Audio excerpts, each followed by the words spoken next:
Salut et bienvenue sur le podcast S'élever en même temps que son enfant.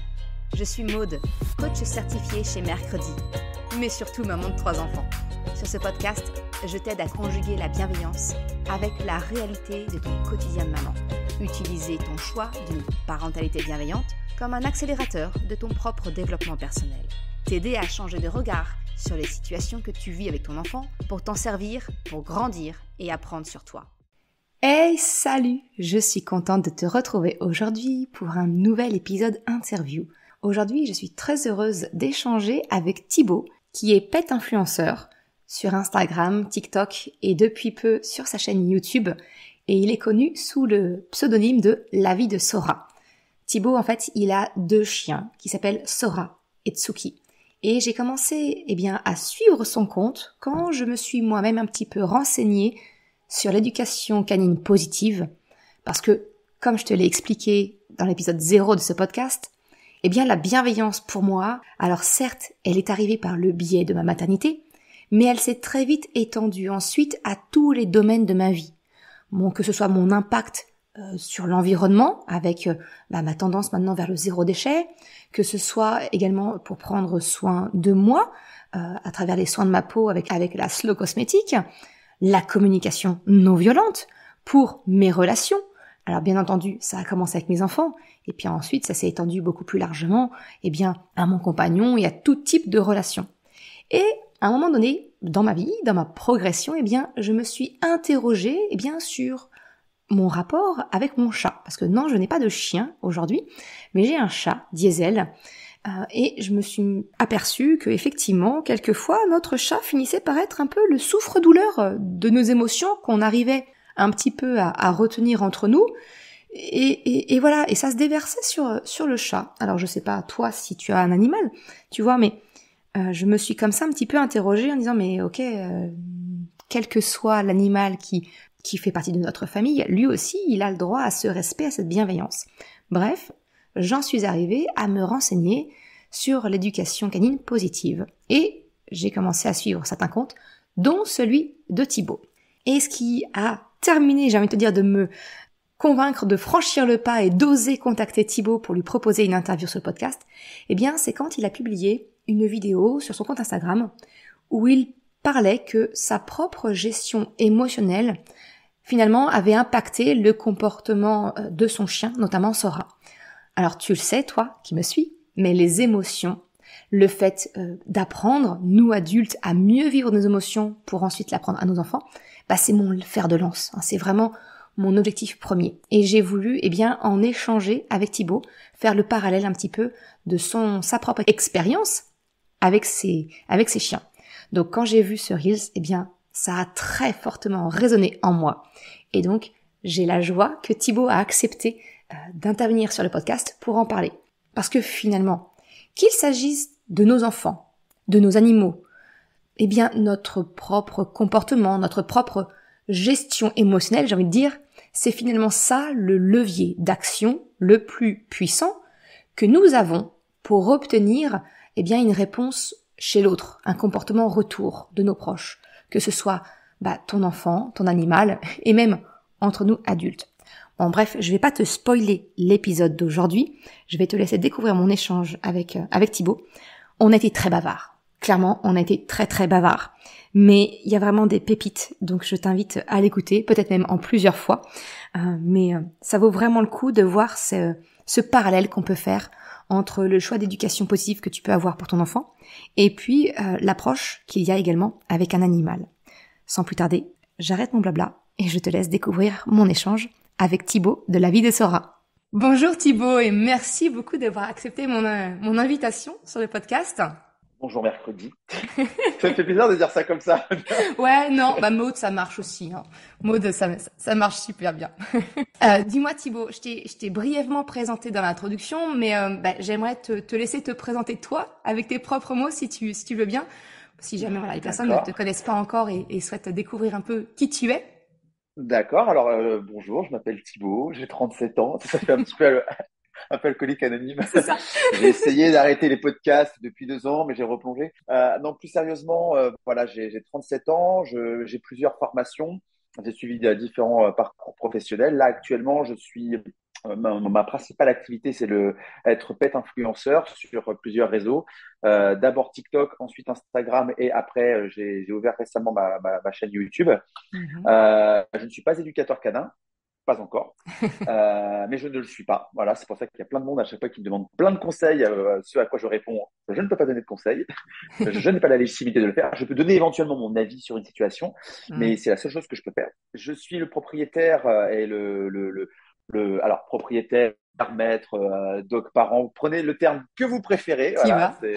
Voilà, c'est comme si souvent quand on vient me voir en disant on dit pas maître, on dit pas propriétaire, je dis toujours oui, on dit pas voiture, on dit automobile. L'important, c'est qu'on se comprenne. Voilà, donc je suis le responsable de vie de deux magnifiques trésors. Un qui s'appelle Sola, qui a 2 ans et demi, et Tsuki, qui a 10 mois, dans 6 jours, alors à 11 mois. Donc, je suis absolument ravi parce que c'est au quotidien quelque chose d'extrêmement épanouissant. Je ne suis pas parent, voilà, je n'ai pas spécialement envie de l'être. En tout Mhm. cas, je n'ai pas eu comment ça s'appelle, la parentalité n'est pas venue frapper mon front obtus récemment. Faut te dire, Euh, viens, moi, viens. euh, donc voilà, exactement. Voilà, je n'ai pas couru comme ça dans la vallée, torse nu sous la pluie en espérant me faire foudroyer de la parentalité. Plus sérieusement, effectivement, je suis le cadet d'une famille très nombreuse, enfin très nombreuse. 6 enfants et j'ai eu une enfance avec un père particulièrement brutal, alcoolique, euh, vraiment violent et en plus de ça, qui ont eu qu'on s'appelle des croyances religieuses qui s'apparenteraient à l'assimilation à une secte. Vous Hmm. voyez, voilà, j'ai connu le harcèlement scolaire de manière particulièrement ardue et agressive à mon encontre, du Ouais. fait des croyances religieuses de mes parents. Donc ouais, j'ai un background sur l'enfance un peu compliqué. On a connu la faim, on a connu les expulsions, on a connu beaucoup de choses. L'abandon de la part de notre père également, qui a laissé derrière lui 5 enfants du jour au lendemain. Ouais. Donc oui, j'ai eu une enfance, bon, alors, on ne peut pas dire malheureuse non plus, parce que il y en a toujours plus malheureux que soi, mais on va dire un peu plus compliqué que ce qu'on espère, Ouais. qu'on souhaite Ce qu'on que les souhaite. enfants aient. Hmm. Voilà, Un on va dire ça comme début, on va ça. dire, dans la vie qui crée des fondations, voilà, ou bon. Bah, on va dire que j'ai eu un père absolument fantastique, puisque en fait, il m'a montré tout ce qu'il ne fallait surtout pas faire. Parfait. Et j'avais vu un film qui disait, si vous voulez croire en Dieu, voyez le diable. Bon, bah, c'est bon, j'y crois, C'est fait. hein. J'y crois. Le fait que tu rebondis sur le fait que tu n'es pas papa, que tu n'as pas ce désir de paternité, c'est pas du tout un problème en soi et d'intervenir en même temps sur le podcast qui effectivement s'adresse plus à des parents. Mhm, Déjà, je crois que la majorité mhm. de mes interviews, enfin des personnes que j'interviewe ne sont pas parents. Et D'accord. au contraire, ce qui m'intéresse, c'est ça justement, c'est cette ouverture Mhm, d'esprit parce que mhm, finalement, c'est jamais une relation parent-enfant, c'est jamais qu'une relation. Parce qu'avec toi, mhm, on va parler de relation d'être humain à animal, mhm, et que ce soit d'un être humain à un autre, que ce soit d'un adulte avec ou un enfant. J'ai envie de te dire, ça reste mhm, une relation, un échange, une interaction même. mhm, Et c'est ça qui me questionne et c'est ça qui me passionne en fait. Donc, mhm. euh, au contraire, on a déjà un petit peu discuté en off avant cet enregistrement-là, et je sais on a pas mal de points de connivence. Du coup, quand tu as créé La vie de Sora, ce Mhm. compte TikTok, Instagram et maintenant la chaîne YouTube, tous les liens seront en description de toute façon de l'épisode et de l'article de blog qui sera associé. Mais c'était quoi, quelque part, ton but quand tu as démarré comme ça? C'est souvent le défaut qu'on dit des réseaux sociaux, c'est de montrer que le côté strass et paillettes. Mhm. Toi, tu montres les Exactement. backstage, quoi. Enfin, ce Ouais, qui est exactement. réel, la réalité. Exactement. Et en plus, je me fais cartoucher, mais en plus, ça, je peux même pas donner tort aux gens qui sont parfois véhéments, agressifs. Ils sont en train de dire oui, avec l'exposition que vous avez, vous ne devriez pas montrer cet exemple. Mais si, en fait. Au Mais contraire. si. Ah ouais. Mais si. C'est ça la vie, les gars. La vie, c'est les erreurs. La vie, ça brûle. Ça, quand ma chaîne elle s'est blessée en plein live, j'en ai fait une vidéo, mais parce que c'était en plein live. C'était ça la vie. Donc ma chienne, elle était sur mon dos, je l'emmenais chez le veto, je filmais parce que je continuais mon live en fait. Mais les gens disaient ouais, t'aurais dû t'occuper de ta chienne. Mais je suis en train de m'en occuper, elle est sur mon dos, je me déplace chez le vétérinaire. Alors que je coupe ma caméra ou que je la laisse allumer, ça change rien. L'important c'est que j'aille chez le veto. Voilà. Effectivement, pendant les examens médicaux comme les radios, tout ça, j'ai coupé la caméra parce que on est sur du trop intrusif à ce moment-là. Donc là, effectivement, je coupe. Mais pour le reste, je fais le taf, je fais le travail. Mais les gens ont besoin de voir jusqu'où je suis capable d'aller pour m'occuper de mes animaux. Et là, dernièrement, mes chiens ont décidé de se jeter dans de la vase, dans un nouveau endroit de promenade qui est formidable pour eux. Et ils ont fait n'importe quoi. Ils écoutaient que dalle. Ils sont partis au diable Vauvert, se rouler dans des poissons morts, se jeter dans la Seine où ça pue, se rouler dans de la vase. Enfin, c'est n'importe quoi. Ils n'écoutaient pas. Ils partaient dans leur délire. Ben ouais, mais en fait, ça arrive. Ça arrive. Et là, dernièrement, j'ai posté une vidéo où j'ai montré que mes chiens ont traversé cette zone calmement, simplement. Voilà, ils sont pas allés dans la vase, ils sont pas allés voir le poisson mort, ils ont continué d'avancer, ils ont respecté les directives que je leur ai appris à respecter calmement, avec de la répétition. Voilà. Mais il y a plein de gens qui m'ont dit arrête de les emmener ici, ne va pas là-bas, t'as qu'à éviter l'endroit. Mais en fait, éviter l'endroit, mais ne résout pas le problème. En fait, en gros, si vous voulez, c'est comme si vous essayiez d'apprendre l'alphabet à votre enfant et il n'arrive pas à prononcer la lettre P et vous le regardez en disant, tu sais quoi? Ben, allez, on n'apprend pas le P, on s'en fout. Allez, hop, on passe à autre chose. Mais non, mais en fait, le problème, il est toujours là. Euh, le jour où il va devoir dire Pentagone, vous allez dire comment tu vas t'y prendre? Comment on fait à ce moment-là? Voilà, quand vous allez vouloir lui faire prononcer proprioception, vous allez faire comment? Ce que je veux dire par là, c'est que éviter le problème n'est pas le résoudre. Exactement. Voilà. Et contraindre, obliger les chiens à obéir en les attachant, comme on m'a dit de faire, en fait, c'est pas les éduquer non plus, en fait. Le but, c'est que tout seul, ils ne fassent pas ce qu'il ne faut pas faire. Ou plutôt, il faut qu'ils fassent ce qu'ils doivent faire pour conserver leur liberté, le privilège de cette liberté. C'est pour ça, il faut qu'ils comprennent que cette zone-là est à éviter. Mais ils décident de ne pas y aller. Voilà. Là, on peut dire que le problème est résolu. Finalement, c'est ça le lien que j'ai vu, moi, quand j'ai commencé à suivre notamment ton compte, c'est que finalement, tu vois, dans la parentalité, souvent, on dit non, mais un enfant, ça doit obéir, il doit écouter ses parents, écouter ce qu'on lui dit de faire et faire tel qu'on lui dit. Et tu viens de dire exactement la même chose finalement, c'est que on attend aussi d'un animal qu'il obéisse, parce que c'est comme ça qu'on conçoit la chose. Mais en Mmh. fait, toi et moi, on explique aux gens qu'il y a une autre façon de faire. Mmh. Que ce soit Exactement. d'expliquer à un enfant ou à l'animal Mmh. comment faire et qu'il décide par lui-même de ne pas avoir telle action ou tel comportement. Donc, tu as appris, tes chiens ont fait cette erreur, Mmh. effectivement, d'aller dans cette Mmh. zone peu recommandable, Mmh. mais tu leur as appris que c'était pas la bonne décision. Et aujourd'hui, tes chiens, je pense notamment, je mettrai le lien, mais cette fameuse vidéo, on les voit, ils se promènent dans cette même zone sans Mmh. pour autant être ni tenus en laisse ni rien, Mmh. et ils traversent l'endroit sans y retourner. Et ce qui ne veut pas dire qu'ils ne vont pas y retourner. Ah bah non, sinon ce serait trop beau. Parce que mais parce que c'est pas figé. Vous savez, il y a quelque chose qui m'a toujours épaté. C'est quand les gens ils me disent on est comme on est, on ne peut pas nous changer. Je trouve que c'est dramatique d'entendre une phrase comme Oui. celle-ci. Je la trouve monstrueuse d'inertie en fait. C'est, si vous voulez, on est là en train de dire que fondamentalement on est comme on est et on peut pas changer. Chasser le naturel et revient au galop. Des trucs comme ça que vous entendez, mais qui sont pas possibles. Comme si j'étais la même personne qu'il y a une heure ou comme si j'étais la même personne qu'il y a un an, il y a 15 ans.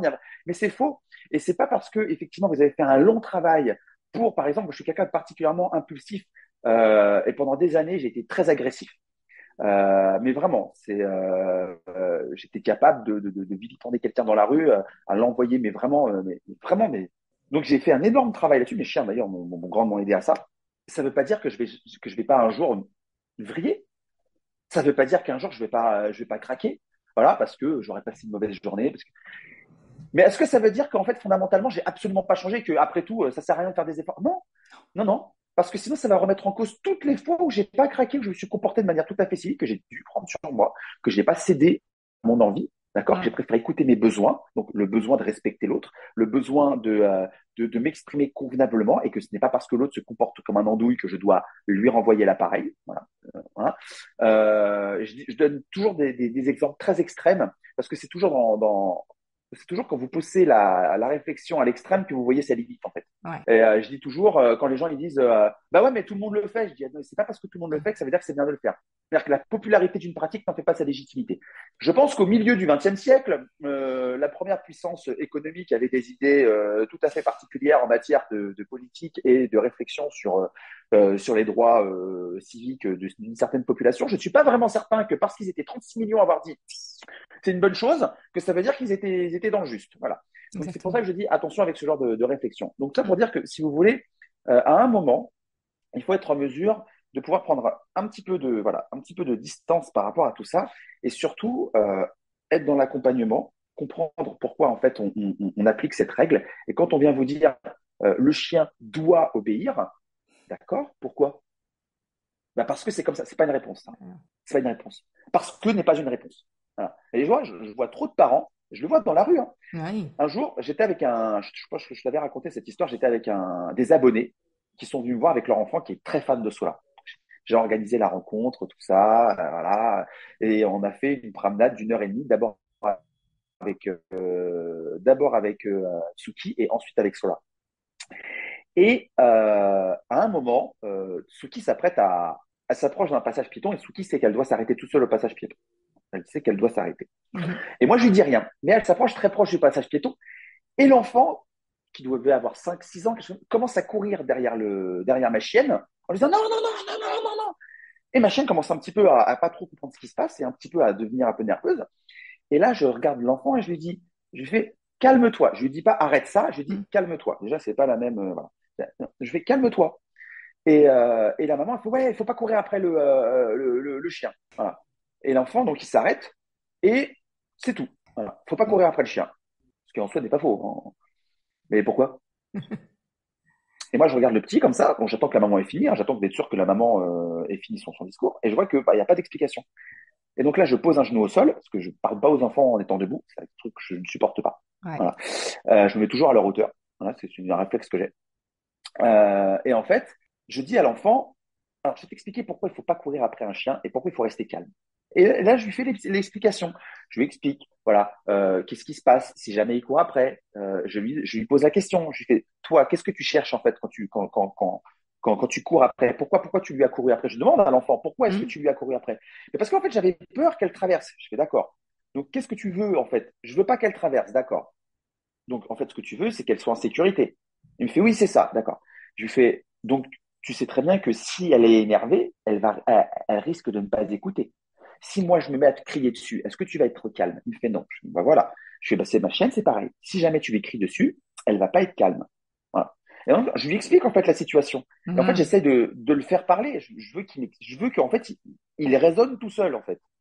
Et c'est à peu près la même chose avec mes animaux. Je veux qu'ils raisonnent tout seuls. Alors, ça ne veut pas dire qu'ils vont pas faire des conneries. Mais mes chiens marchent tout seuls sur les trottoirs, ils s'arrêtent à tous les passages piétons, ils ne traversent quasiment jamais bêtement. Ça arrive. Oui, oui, ça leur est déjà arrivé. Hein. Mais comme je sélectionne mes horaires de promenade et mes endroits de promenade, ils ne sont pas nécessairement punis de la peine capitale lorsqu'ils font une erreur. C'est parce que c'est aussi ça l'éducation, c'est la mise en situation. Alors, le zéro risque n'existe pas. Si vous voulez ne rien risquer, alors il y a une solution pour ça, hein, c'est très simple, ne faites rien. Papier bulle, rester Voilà, cloîtré. ne faites rien. Absolument. Alors, vous n'allez rien réussir, mais vous n'allez rien risquer. Voilà, c'est ça qui est Ça. vachement bien, c'est que voilà. Et en fait, je dis toujours que bah voilà, c'est le zéro risque n'existe pas. Mhm. Par contre, la mise en situation en limitant les risques, elle existe. Mais voilà, faut réfléchir et accepter que en fait qu'on le veuille ou non, le drame et la mort nous guettent à chaque instant. Mais c'est vraiment la démonstration finalement que ce soit toi avec des chiens ou un parent avec son enfant, on Hmm. peut, enfin, c'est contre-productif finalement de vouloir absolument contrôler l'environnement, contrôler absolument tout pour prévenir d'un hypothétique risque alors que, comme tu l'as fait finalement avec ce petit garçon, c'est en expliquant les raisons du pourquoi, en expliquant, en accompagnant c'est quoi le bon comportement pour Mhm. maximiser les chances de sécurité. bah voilà, là on donne, Hmm. on donne de quoi construire, de quoi avancer intelligemment, j'ai envie de dire.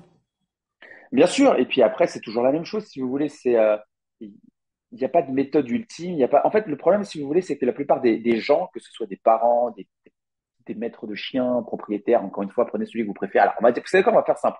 Des parents humains ou des parents chiens, si vous préférez. Euh, il y a toujours cette volonté, mais ça c'est très culturel, hein, c'est très culturel. Il y a toujours cette volonté du zéro risque. En fait, je faisais cette réflexion comme ça à un client dernièrement. Je lui disais qu'aujourd'hui, l'humanité répond à deux dieux qui sont vraiment tout puissants dans notre société moderne. C'est Phobos et Phtonos.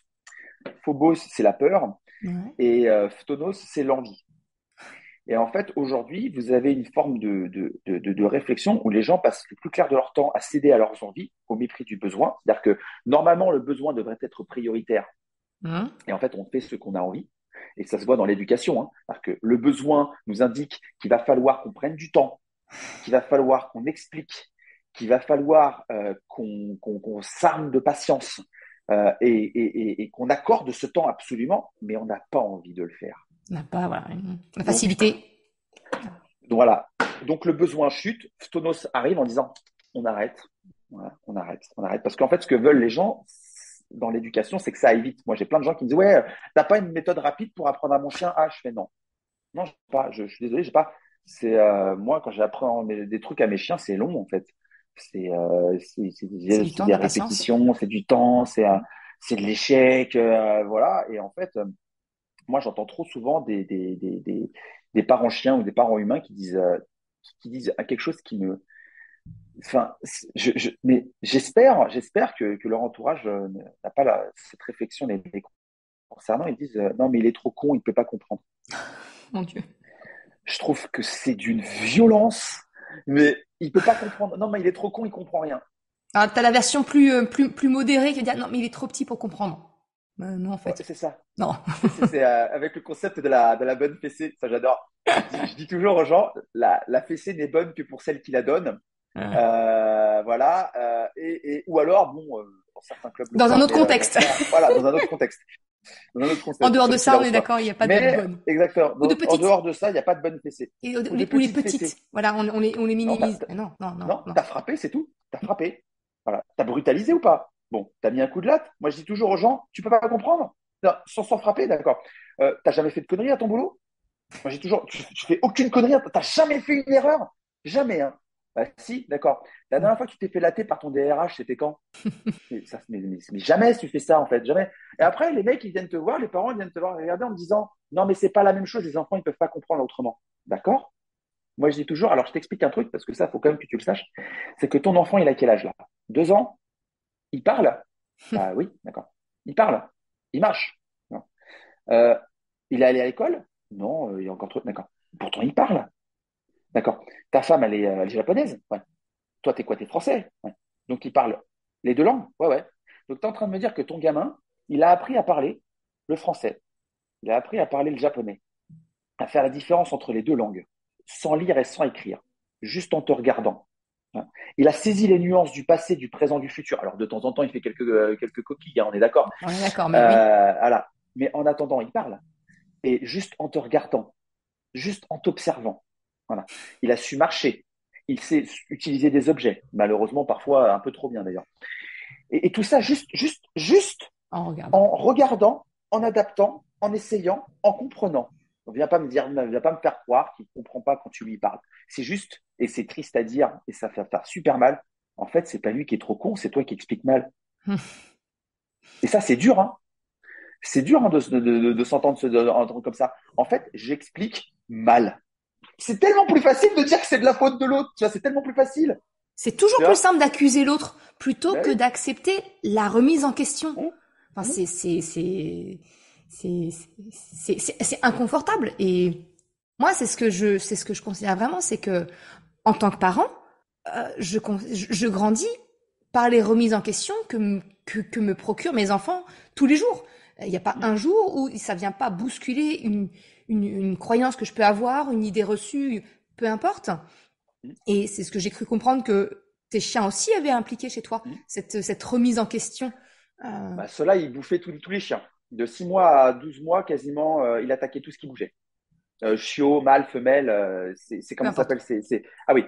Et puis alors, en plus de ça, mon chien, c'est pas la moitié d'une huître. Donc, si tu veux, il a développé une technique tout à fait particulière pour arriver à blesser le chien d'en face ultra rapidement, méthodique. C'est-à-dire que peu importe la taille du chien, si tu veux, il avait le dernier mot et en 3 secondes. Hein. C'était un enfer. C'était infernal. Et parce qu'il a été traumatisé, et j'ai été traumatisé. Mm. Et parce qu'on était traumatisé, nous n'arrivions pas à régler le problème. Mm. Voilà. C'est pas mon chien qui n'y arrivait pas, c'est on n'arrivait pas à régler le problème. Mon chien était agressif parce que je l'ai rendu agressif. Mm. Ce n'est pas l'attaque qu'il a subie qui l'a rendu agressif. C'est le comportement derrière, généré par mes soins, qui l'a rendu agressif. Il faut comprendre une chose, c'est que dans le règne animal, la violence fait partie du règne animal, qu'on le Mm. veuille ou non. La violence fait partie du règne. Elle est extrêmement rare. C'est très rare. En fait, on a pris le terme humanité pour désigner le nec plus ultra de la gentillesse, de l'amour et de la compréhension de l'autre. Excusez-moi, les gars, euh, juste regardez autour de vous. Voilà. Mm. Voilà. Juste, voilà. Moi, je dis toujours, regardez autour de vous et arrêtez d'utiliser le mot humanité. Quand les gens disent, ouais, les animaux sont plus humains que les êtres humains, arrêtez de me parler de l'humanité comme d'être plus ultra de la tendresse, de la gentillesse, de l'amour, parce que c'est pas vrai. Voilà. Et par contre, on a pris l'animosité pour décrire cette espèce de brutalité aveugle et sans aucune forme de réflexion. Alors qu'en fait, déjà, chez les animaux, oh non, mais, ouais. C'est un vrai switch, Chez en les fait. animaux, non, mais c'est clair. Les animaux, en fait, se fument très peu entre eux. Mais voilà. Nous, quand on regarde des reportages animaliers, en fait, on nous montre beaucoup ça, alors qu'en fait, c'est très peu ça. C'est très très peu ça. Mais le problème, si tu veux, c'est qu'on va pas commencer à regarder des documentaires où comment ça s'appelle, les animaux sont en train de ronquer sous Où un il se passe arbre, rien. où un requin est en train de nager dans l'eau. On s'en fout. Mais montre-moi des dents, montre-moi de la course, montre-moi de la prédation. Ça m'excite, ça je regarde, tu vois. Mais le reste, qu'est-ce que j'en ai à foutre, moi, qu'une gazelle est en train de boire et que le lion à côté il attend qu'elle ait fini pour y aller. Enfin, je m'en fous de ça. Je zappe direct. Et en fait, il y a une forme de sensationnalisme que nous balancent comme ça les documentaires animaliers, en essayant de nous faire croire alors qu'en fait, dans le règne animal, la violence existe, elle est admise, mais elle est beaucoup moins traumatisante que pour nous, en fait. Mm. Nous qui refusons toute forme de violence, et je peux comprendre, hein, parce qu'on est des êtres humains, normalement, on est censé quand même pouvoir communiquer, on n'est pas censé en venir aux mains, on a d'autres méthodes d'explication, on a un langage très construit, très complexe, normalement, qui devrait normalement nous empêcher d'en venir à des extrêmes physiques. Bon, les animaux, c'est moins ça. Mais malgré tout, donc, ils acceptent la violence physique. Elle est moins traumatisante. En règle générale, et ça se vérifie, hein, c'est le comportement du maître au moment où ça se passe qui incorpore une forme de traumatisme psychologique dans le chien. Dans l'animal. Ah. Voilà. C'est-à-dire que si on n'a pas blessé physiquement le chien, eh ben, en fait, on l'a blessé mentalement. Or, la blessure physique, en fonction de la gravité de la blessure, en un mois et demi, peut-être 2 mois, C'est plié. c'est réglé. Par contre, le désordre psychologique qu'on a collé dans la tronche de son chien, ça, par contre, vous pouvez en avoir pour plusieurs années. Mm.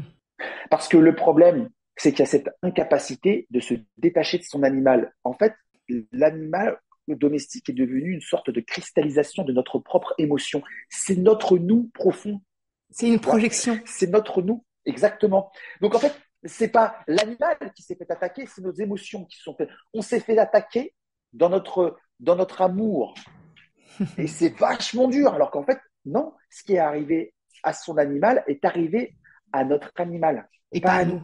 Et c'est la même chose, je pense, que pour nos enfants. Ben, c'est exactement ce que j'allais dire. Moi, souvent, ce que je dis aux parents, c'est et c'est une erreur que moi j'ai faite aussi. Hein. Tu vois, par exemple, mon grand a 10 ans, il est dans l'âge où il en a strictement rien à faire de à quoi il ressemble, que ce soit taché, pas taché, que ce soit, il s'en cogne complètement. Faut qu'il soit habillé. Voilà. C'est ça. Il est habillé. Il dit, mais c'est bon, je suis habillé. Oui. Et il y a cette image d'enfant vitrine. Mais qu'est-ce qu'on va penser de moi en tant que mère si on te voit déambuler avec typiquement ce matin, je lui dis, mais on a l'impression que t'es en pyjama, enfin, en jogging, t-shirt uni, rien, tu vois. Et quelque part, que ce soit nos animaux alors, ou notre enfant, c'est comme s'ils étaient une vitrine de la valeur que l'on a nous. Et ça, faut arriver Hum, à s'en hum. couper en fait, à s'en défaire, parce que ça n'a rien à voir. Et c'est dur, hein, tu vois, par exemple, parfois, comme mes chiens sont sans laisse, et je vois des gens comme ça qui changent de trottoir tout de suite, comme ça. Hmm. Voilà. Bon, avant, ça me choquait vachement. Je me disais, mais attendez, mais qu'est-ce que ça veut dire? Mais je suis quelqu'un de... Oui, mais en fait, la personne, elle change de trottoir parce qu'elle a peur de tes chiens, pas parce qu'elle a peur de toi. Toi. Voilà. C'est tout. C'est comme ça. C'est pas autrement. Moi, je vois parfois des propriétaires et aussi, en fait, on apprend à nos animaux à avoir peur. Il faut comprendre une chose, et ça, c'est vachement important. Il y a deux peurs génétiques. C'est-à-dire que c'est vraiment inscrit dans le patrimoine génétique, d'accord, chez les mammifères. Tout le reste, ce sont des peurs apprises par l'éducation, l'expérience, la culture chez les êtres humains. Et encore, je dis chez les êtres humains, mais les orques aussi ont une culture, faut quand même le savoir. Tout le reste, c'est des choses qu'on a apprises. Hmm. Tu as donc la peur de la chute, donc le fameux vertige. Le vertige est quelque chose d'absolument naturel. Ok. Voilà. C'est la peur de chuter. Et tu as la peur des très hautes fréquences, c'est-à-dire que quand on te fait peur, tu te mets à hurler. Ok. Ben, en fait, c'est un mécanisme de défense naturel, j'ai incorporé dans le code génétique. Normalement, c'est censé faire fuir le prédateur. Alors, quand tu es tout seul à te mettre à gueuler, si tu veux, très souvent, ça excite même un peu le prédateur. Par contre, si vous êtes tout un troupeau à vous mettre à gueuler comme des possédés, si vous voulez, là, ça fait super peur. Hmm. C'est-à-dire qu'une tribu de singes qui va se mettre à hurler devant un jaguar peut le mettre dans un état de stress et celui-ci peut être capable de ne plus réfléchir comme il aurait été capable de faire. Hmm. C'est pour ça qu'il attaque en silence et par surprise. Donc, si tu veux, en fait, en gros, tout le reste, c'est des mécanismes de peur apprise. C'est-à-dire que la peur du chien, tu l'as apprise. Hmm. Alors, tu vas avoir des gens qui remettront toujours en cause la science parce qu'ils préféreront rejeter des études, des constats, parce que ça va les obliger à se remettre en question. Hmm. Parce qu'ils vont dire, ah mais non, moi, mon enfant, il a peur des chiens, mais depuis tout le temps, et c'est comme ça. Il a toujours eu peur des chiens. Bah non, il n'a pas toujours eu peur des chiens. C'est sûr que quand tu commences à raconter l'histoire des trois petits cochons et du grand méchant loup, bah ça aide pas à pas avoir peur des chiens, hein. C'est clair. Tu vois, quand tu lui racontes le petit chaperon rouge et le grand méchant loup, non, hein, ça aide pas à pas avoir peur des chiens, hein. Bah ouais, accepte que ton enfant, dans ce cas-là, développe une peur des chiens.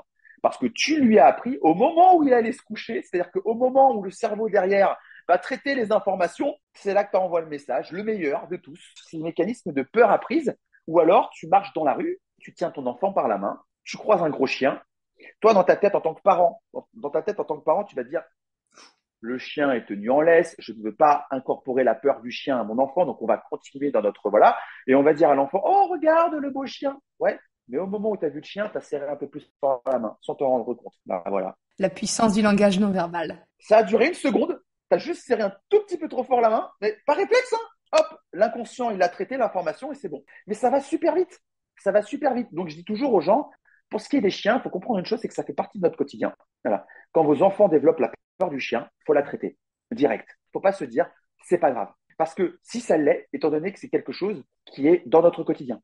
Et c'est tout le temps. Et il sera Voilà. Il confronté, faut, oui. Hmm. mais bien sûr, tout le temps. Bon, sachant que tu vis sur Paris ou à Lyon, si tu veux, que tu aies peur des requins, c'est pas vraiment Ça fait pas partie du l'urgence de la quotidien, on vie. va dire.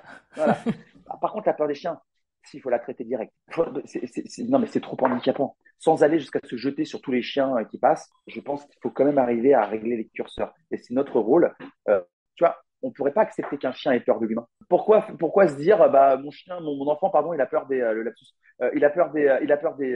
des chiens, c'est comme ça, et puis c'est tout. Bah, en fait, non. Rien que pour sauver C'est un notre état vie. qui est compliqué. Mais Hmm. bien sûr, c'est pour le bien-être de l'enfant, évidemment, et pour sa future vie d'adulte. C'est super handicapant. Et si jamais il a invité un goûter d'anniversaire et que le gamin, il y a tous ses potes et que le gamin, il a un chien à la maison, et ton enfant va pas aller à l'anniversaire, ou tu vas demander à ce que le chien soit enfermé dans une chambre parce que tu comprends, il y a un enfant qui est... Mais non, mais c'est pas possible. Lui, le chien, il est pour rien, hein. Tu t'imagines, enfin, moi, j'ai des enfants, j'organise, je sais pas moi, le goûter d'anniversaire de mon chien, et je prends mon gosse et je l'enferme dans sa chambre parce qu'il va y avoir plein de chiens autour. Tu vois, respectons la vie, hein. Bah, c'est surtout qu'en fait, finalement, ça vient aussi un peu avec cette valeur que je pense qu'on a en commun, toi et moi, c'est le vivre ensemble, intelligemment. Qu'importe nos différences, qu'importe voilà le différents points de vue, c'est vivre ensemble et on peut pas demander à l'un d'imposer, donc dans lequel cas, bah dire non, je veux pas voir le chien, ou alors je ne viens pas moi parce qu'il y a un chien. c'est juste effectivement apprendre le mieux vivre ensemble et la notion de la peur, tu vois, c'est quelque chose qui me parle parce que c'est quelque chose que j'ai connu avec mon grand, encore une fois. Mhm. C'est un hypersensible, donc forcément tout est hyper Mhm. en termes d'émotions. Et il avait peur au moment de dormir, de se coucher, tu vois. Mhm. Et ce que m'avait dit sa thérapeute, c'est effectivement, elle avait eu cette image-là de dire, mais la peur, si on lui laisse prendre la place, elle prend la place de toute la Mhm. place, tout l'écran, quoi, Et finalement. oui, Et le but, c'est c'est pas un dieu puissant. Hein. ben c'est ça, et c'est pas l'idée n'est pas de tuer la peur et et de la mettre, enfin de la rendre invisible. Elle sera toujours là, elle fait partie. Et en plus, on en a Mhm. besoin. C'est une émotion, elle a un Mhm. message. Mais juste, on Mhm. la rapetisse dans le paysage pour pouvoir voir autour. Et ok, il y a une vie, on peut faire, on peut dealer avec. Et c'est ça finalement, c'est de vivre avec le chien, avec la peur, avec peu importe, mais de vivre ensemble la situation. C'est ce que j'appelle et ça, et ça, je pense que c'est le message le plus important que j'ai à transmettre. C'est la gestion de notre propre émotion. C'est-à-dire, on ne pourra jamais, et ça, je ne me permettrai jamais de juger l'émotion de quelqu'un. L'émotion, elle est là. Elle est à vous. Elle vous appartient. Et c'est parce que nous sommes des êtres d'émotion que nous ne sommes pas des machines. C'est beau, les émotions. Que ce soit la peur, que ce soit la joie, peu importe laquelle, l'angoisse, toutes les émotions, qu'on le veuille ou non, sont belles. Par contre, on peut vous reprocher les actions qui découlent de ces émotions. Ah oui. Voilà. Ça, je le dis toujours. Je le dis toujours. On ne peut pas vous reprocher d'avoir peur. Par contre, je peux te reprocher d'avoir écrasé une guêpe parce que tu as peur. Voilà. Voilà. Tu peux pas savoir. C'est un podcast, on me voit pas, mais j'ai un Ouais. sourire béat pendant que tu parles parce que c'est exactement le message que j'essaie de faire Voilà. passer. Ce pourquoi moi je me Mmh. suis spécialisée vraiment dans la gestion des émotions, et c'est le message que je serine à ceux qui m'écoutent et à mes enfants Mmh. en l'occurrence. Où je leur explique bien, il y a une émotion, comme tu le dis, on la contrôle pas. Une Mmh. situation va générer chez la personne telle ou telle émotion, et Mmh. ça c'est dépendant de chacun. Donc ça, on peut pas avoir de prise dessus. Par contre, comment on vit cette émotion et Mmh. comment on l'exprime, ça c'est de notre ressort, c'est du ressort de la personne. Et là, on peut agir dessus. On peut agir de comment on exprime cette émotion. Comme tu le Mmh. dis, bah, fracasser la tronche de la guêpe qui a rien demandé à personne, Ouais. ou juste dire, Oui, mais parce que j'ai peur. bah oui, mais non. Tu sais, la justification, parce que j'ai. En fait, c'est ça que je trouve extraordinaire. C'est la capacité de l'être humain à justifier l'application de la peine capitale juste parce qu'il a peur. Ah, C'est vraiment, mais tu sais, ça, c'est vraiment quelque chose que je trouve fantastique. C'est la capacité qu'a l'être humain. Et en plus de ça, pour lui, c'est normal. C'est logique. Mais en plus de ça, il te regarde. Mais comment ça se fait que tu ne comprennes pas que j'ai tué parce que j'avais peur? Mais, mais comment tu peux me le reprocher? Répète la phrase 7 fois, s'il te plaît. Tu la répètes en boucle 7 fois. Voilà. J'ai tué un être vivant parce que j'avais peur. Répète-le pour voir 7 fois. Et et en fait, à un l'absurdité, c'est moment, qui à la la comprend septième pas. fois, voilà, à la 7e fois, la personne est en train, ouais, mais c'est pas pareil. C'est qu'une Eh, guêpe. non, mais ouais, c'est ça, c'est qu'une guêpe. Ouais, c'est pas pareil, c'est qu'un chien, c'est pas pareil, c'est qu'une antilope, c'est pas pareil, c'est que. Là, comme si ça n'avait aucun prix, aucune valeur, tu vois. Et en fait, je dis toujours, non, tu vois, moi, je tue pas les araignées chez moi. Hein. J'aime pas spécialement maintenant, enfin, j'aimais pas spécialement les araignées, maintenant, j'ai trouvé fantastique parce que j'ai regardé beaucoup de documentaires, parce que justement, quand j'ai très, très peur de quelque chose, j'essaie de comprendre, en fait. Ouais. Voilà, c'est ce quelque chose. Et c'est ça que je trouve terrifiant, et c'est ce que mes animaux m'apprennent tous les jours, c'est la gestion de mes émotions. Tu te Oh. doutes bien que le jour où ma chienne me traverse le boulevard, la dernière fois au mois d'août, elle m'a fait l'essuie-glace sur l'avenue Wagram. Donc c'est une double voie. Hein. Elle m'a fait, je traverse une fois, je traverse 2 fois, je traverse la troisième fois, et elle est revenue me voir le quatrième fois. On serait au mois de septembre. Aujourd'hui, ce serait un requiem pour ma chienne. Bon, on était au mois d'août, donc il n'y avait personne. Tu crois que sur le moment, si tu m'avais mis une olive entre les fesses, je te faisais pas un lit d'huile? Niveau émotion, on devait être pas mal. Tu crois que je suis pas sorti dans mon dos, j'étais trempé de sueur? Tu crois que j'ai hurlé? Tu crois que j'ai crié sur mon chien? Non. J'ai posé un genou au sol et j'ai appelé ma chienne calmement. Et j'ai attendu qu'elle revienne vers moi. Alors que je peux t'assurer que intérieurement, mais j'étais au bout de mon existence, quoi. Je veux bien Mais croire. vraiment, c'est-à-dire qu'à ce moment-là, il faut comprendre une chose, c'est que c'est une prise d'otage. Le problème, c'est que si tu cries, tu énerves ton chien. Si tu énerves ton chien, il continue de faire sa dinguerie. Jusqu'à ce que tu arrives à un moment, t'as beau être au mois d'août, il y a quand même des voitures. Tu dois couper. ton système limbique, c'est-à-dire ta machine à émotion.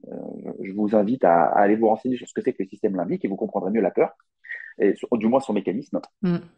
Et laisser ton cortex préfrontal, donc comment ça s'appelle, le siège de la rationalité, c'est lui qui doit prendre le lead à ce moment-là. Pourquoi? Parce que ce que tu veux, ce qui doit se passer maintenant, là tout de suite, c'est que ta chienne revienne te voir. Si tu cries, si tu t'énerves, si tu cours après, en fait, c'est perdu. Voilà, C'est tu as mort. perdu. C'est bien choisi comme terme. Oui. C'est Bah, dans mort ton cas, ouais, effectivement. au sens propre. Mm. Voilà. Donc, tu dois rester calme et dans ta tête, il faut que tu te dises, voilà, elle doit revenir. Tu te calmes, tu prends une position basse, tu prends une voix calme, tu attends qu'elle revienne et tu bouges plus. Voilà. Elle finira par revenir, de toute façon. Et en fait, il y a quelqu'un sur mon live qui me disait, mais pourquoi tu cries pas? En fait, parce que ça sert à rien de crier. Le volume sonore ne fera qu'amplifier le problème. Bien La sûr. seule personne que ça va soulager, c'est toi et ton système limbique. C'est tout. Exactement. Voilà. Tu ne fais que te soulager toi en aggravant le problème. Voilà. Et c'est le plus difficile. Mes chiens m'ont appris à me taire. Ouais, Voilà. mais ça, c'est Mes parce que chiens, t'as été ouvert à cette remise en question-là. ben oui. Hein. Mais parce qu'en fait, je me suis retrouvé dans des situations pas possibles. La mise en situation, quand tu m'as demandé c'était quoi la base de mon éducation, c'est la mise en situation. C'est tout. L'essai erreur. Voilà. C'est là, ouais, bah ouais, mais ça comporte des risques, hein. Bah oui. Ah oui, Mais c'est oui. comme ça qu'on C'est apprend en plus. Enfin, on n'apprend pas quand on fait tout bien du premier coup. Enfin, on ne retient rien si tout se passe bien du premier coup. C'est juste utopique.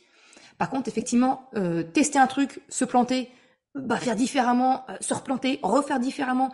Ah, là, il y a un début de réponse. On s'approche de ce que je veux comme comportement, par exemple. Bah là, on s'approche d'un truc. C'est le test and learn. On parlait en off, toi et moi, que effectivement, je te demandais comment tu nommais l'éducation que tu donnais à tes chiens. Et on parlait d'éducation positive, mais je suis d'accord avec toi. Mhm. Le terme d'éducation positive, c'est un terme un peu, C'est galvaudé aujourd'hui. ouais, voilà, et c'est pour ça il y a beaucoup de critiques aujourd'hui, alors que ce soit en parentalité ou même éducation canin. C'est parce que ça devient un dogme, ça devient l'obligation de résultat, de perfection. Mais punaise, la vie, c'est le fameux parfaitement imparfait, c'est se tromper, c'est Mhm. donc toi, ce que tu dis, ouais, effectivement, c'est l'éducation par l'expérience, par la répétition. Exactement. Et puis accepter que, tu sais, que disait, ouais, en fait, faut tenir les chiens en laisse parce qu'on sait jamais ce qu'ils pourraient faire. Ouais, ils sont trop instables et trop imprévisibles. Moins que les êtres humains, et pourtant, tu n'attaches pas les êtres humains. Non, c'est pas vrai. Ah bon? Moi, je dis toujours, ah, t'es sûr? Faut se méfier avec moi parce que si tu veux, la boîte à gifles au niveau des chiffres, elle sort très vite. Hein. C'est, mais vraiment, hein. Si tu veux, le problème des gens, c'est qu'ils viennent argumenter un truc, ils maîtrisent pas en fait le sujet, très souvent. Hein. Je dis toujours, en fait, l'animal qui possède le plus de pathologies psychiatriques, c'est l'être humain. C'est-à-dire que c'est même pas comparable en fait. Hein, mais vraiment, hein. Voilà. C'est l'animal le plus violent, c'est l'animal le plus agressif, c'est l'animal. Regarde, on en parlait tout à l'heure. C'est le seul qui punit de la peine capitale parce qu'il a peur Hmm. systématiquement. Voilà. C'est le seul qui fait ça. Et malgré ça, c'est lui qui s'octroie le plus de liberté au monde.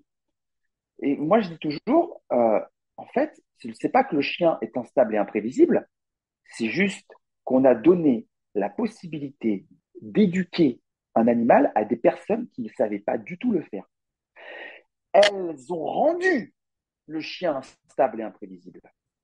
C'est un petit peu comme les propriétaires canins qui ont des chiens de chasse et qui les laissent partir au diable vauvert ou qui n'ont pas, soi-disant, pas de rappel parce que tu comprends, c'est génétique. Comme ils ont l'instinct de chasse, ils se barrent et ils reviennent pas. Et je dis toujours à ces personnes-là, mais est-ce que tu te rends compte à quel point ce que tu viens de dire est aberrant d'illogisme?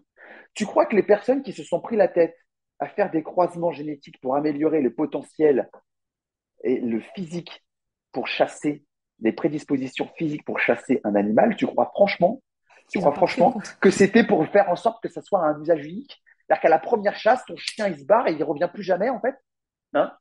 Quand tu vois le prix que ça coûte, un chien de chasse, tu crois que le mec qui a créé comme ça les gars, c'était genre, je chasse mon chien et puis, bon, il me tue une proie et après, je ne revois plus. Mais bon, j'ai la proie au moins. Hein, mais ça se passe pas. C'est pas vrai. Un chien de chasse, je vais même te dire un truc, il y a même il y a plusieurs types de chiens de chasse, dont un qu'on appelle le chien d'arrêt. Et tu sais pourquoi on appelle ça un chien d'arrêt? Non. Parce qu'en fait, il est arrêté, tu tires ton coup de feu, une fois que le coup de feu est parti, vas-y.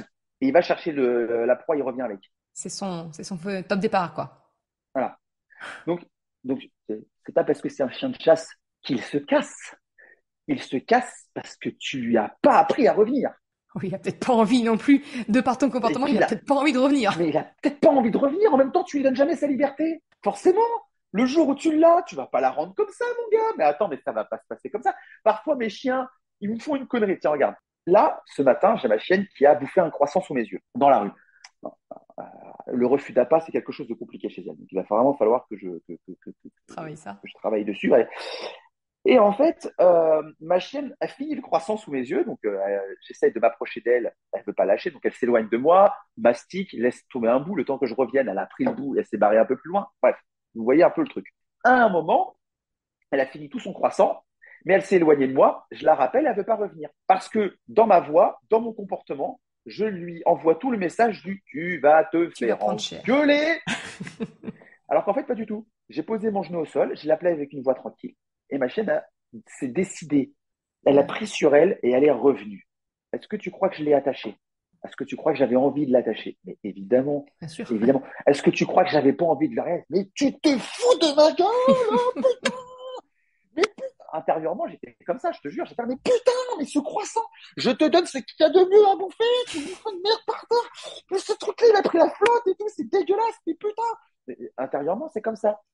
Bah non, j'ai caressé ma chienne, je lui ai dit merci d'être venu et j'ai laissé partir. Parce que dans la tronche de ma chienne, elle a déjà zappé qu'elle avait bouffé le croissant. Elle est revenue. Ses parents, tu sais, où, bah, il y a eu une connerie de faite, voilà, par un enfant, et qui vont l'appeler en hurlant. Et après, qui s'étonne, mais je comprends pas, enfin, il vient pas. Bah, enfin, en même temps, ça donne pas envie. Parce qu'il sait très bien que ça va mal se passer. Ouais, C'est l'éducation par la peur ouais, versus l'éducation par l'empathie. ouais. Dire, ok, Le pire, c'est les parents qui prennent une voix calme et douce non, c'est traître et ça. qui, quand le gamin, quand ils ont le gamin dans la main, et là ils se vénèrent. Et après, ils comprennent pas pourquoi en fait, la relation elle est poussée.